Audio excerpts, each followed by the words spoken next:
Hello students, in this question we have to find the composition of function f of f, g of g, f of g और g of f.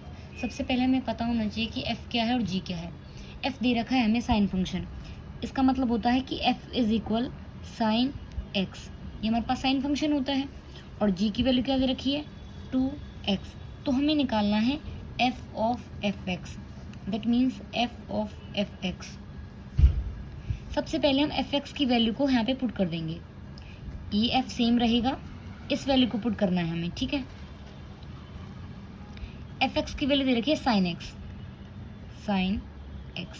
अब sign x को एक simple x मान लो, मतलब कि late कर लो, ये इस वैल्यू को हमने मान लिया कैपिटल x. तो क्या बन गया f ऑफ x. जब हमारे पास fx स्मॉल fx की वैल्यू साइन x है तो f कैपिटल x की वैल्यू क्या हो जाएगी साइन ऑफ कैपिटल x. और यहाँ पे हमने कैपिटल x किसको मान लिया था साइन x को, तो क्या हो जाएगा साइन ऑफ साइन x. समझ में आया. हमें फंक्शन में फंक्शन पुट कर देना है. Second question g of g निकालना है, सेम इसी में g of gx, that means this value निकालनी हमें. तो सबसे पहले हम पुट करेंगे इसकी वैल्यू gx की वैल्यू. g ऑफ gx की वैल्यू क्या है हमारे पास यहाँ पे 2x है, ठीक है 2x.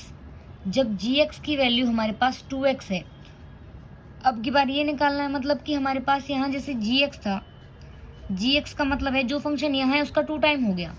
तो अब g ऑफ 2x निकालें, दैट मीन्स 2 टाइम ऑफ जो फंक्शन यहाँ लिखा हुआ है, तो 2 टाइम्स ऑफ 2x हो जाएगा. तो क्या निकाल देंगे 4x, ठीक है. थर्ड पार्ट हमें निकालना है f of gx, that means f of gx.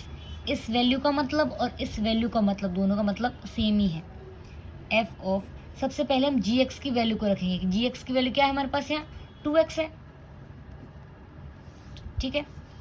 fx का मतलब साइन x है, तो f ऑफ 2x का मतलब क्या हो जाएगा साइन ऑफ 2x. हमने बस x को रिप्लेस कर देना है इस वैल्यू से. जब f ऑफ x था तो साइन x है, जब f ऑफ 2x है तो साइन 2x हो जाएगा. ये हमारे पास किसकी वैल्यू आई है f ऑफ gx की, that means f of gx is equal of sine 2x. Similarly अब हमें निकालना है g ऑफ fx, ठीक है. तो g ऑफ fx की वैल्यू क्या है साइन x. तो gx का मतलब था 2x. अब ये जो भी फंक्शन है 2 टाइम्स ऑफ x रहेगा. अब यहाँ पे साइन x है तो 2 टाइम ऑफ साइन x हो जाएगा, is equal of 2 sine x. Okay.